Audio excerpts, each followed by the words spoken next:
तो चलिए शुरू करते हैं। देखिए, पहला सवाल जो है वो पहला सवाल है कि सिलेनेक्स अभ्यास जो अभी हाल ही में हुआ ये किन देशों के बीच में होता है। तो ये जो अभ्यास है ये भारत और श्रीलंका के बीच में होता है, इसे आप याद रखिए। और इसका अभी हाल ही में 12वां संस्करण हुआ है, जो कि एक समुद्री अभ्यास है। और इस अभ्यास में भारत की तरफ से INS राणा और INS ज्योति जो जहाज़ थे उन्होंने भाग लिया था। और सिलेनेक्स जो अभ्यास है इसमें श्रीलंका और इंडिया भाग लेते हैं, आप इससे भी समझ सकते हैं। आज के टाइम में जो क्वेश्चन पूछा जाता है ये कम पूछा जाता है कि किन देशों के बीच में हुआ, पूछा जाता है कहाँ हुआ। तो ये जो हुआ है ये हुआ है कोलंबो में, जो यहाँ पर लिखा हुआ है आपको दिख रहा होगा, कोलंबो में। और इसी तरह श्रीलंका के साथ भारत मित्र शक्ति अभ्यास और मित्र शक्ति अभ्यास जो कि भारत और श्रीलंका के बीच में होता है। दोस्ती अभ्यास जो कि भारत, श्रीलंका और मालदीव के बीच होता है। और इसी तरह इसमें इससे बनने वाले और क्वेश्चन इससे रिलेटेड जैसे हम बढ़ते हैं। इसमें बोला है रामसर पुरस्कार पाने वाली पहली भारतीय कौन है। तो वे हैं जयश्री वेंकटेशन।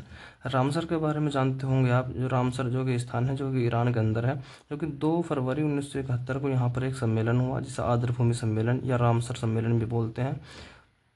और फिर उसके बाद में सभी देशों में जो आर्द्रभूमि स्थल थे उन्हें यूनेस्को द्वारा एक लिस्ट बना दी गई थी। और इस लिस्ट में भारत के जो रामसर स्थल हैं, टोटल कितने स्थल हैं, तो वह हैं 91 स्थल। ये भी आपको याद रखने हैं। तो अगर आपसे पूछे रामसर पुरस्कार पाने वाली पहली भारतीय कौन है, जयश्री वेंकटेशन।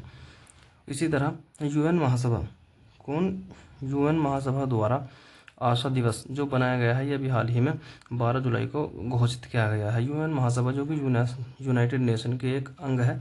यूनाइटेड नेशन के टोटल 6 अंग हैं। उन 6 टोटल कितने अंग हैं, 6 अंग हैं। और उन 6 अंगों में से जो 5 अंग हैं उनका जो हेडक्वार्टर है वो है यूनेस्को में, न्यूयॉर्क में।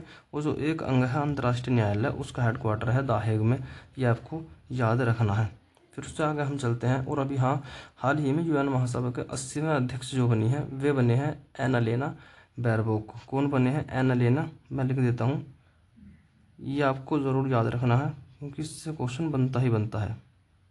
एनालेना बैरबॉक जो कि 80वें नंबर पे बने हैं और ये जर्मनी देश से हैं, ये आपको याद रखना है, जर्मनी देश से है। और अभी हाल ही में क्वेश्चन फिर देखते हैं, जो 2025 का वुमेन प्रीमियर लीग है यानी WPL, इसे किसने जीता, मुंबई इंडियंस ने जीता दिल्ली कैपिटल को हराकर। अब अगर हम इसकी बात करते हैं WPL की, जो कि 2023, 24, 25 में 3 बार हुआ है। 2023 में पहली बार हुआ था और इसे पहली बार मुंबई ने ही जीता था। और दूसरी बार 2024 में RCB ने जीता और 2025 में मुंबई इंडियंस ने जीता। मुंबई इंडियंस ने 2025 में इसे दूसरी बार जीत लिया। और तीनों बार ही इसमें जो उपविजेता रहा है वो है दिल्ली कैपिटल रही है। अगर हम बात करें IPL 2025 की, जिसे RCB ने जीता पंजाब किंग्स को हराकर, जिसमें RCB के जो कप्तान थे वो थे विराट कोहली। इसे ये आपको याद रखना है।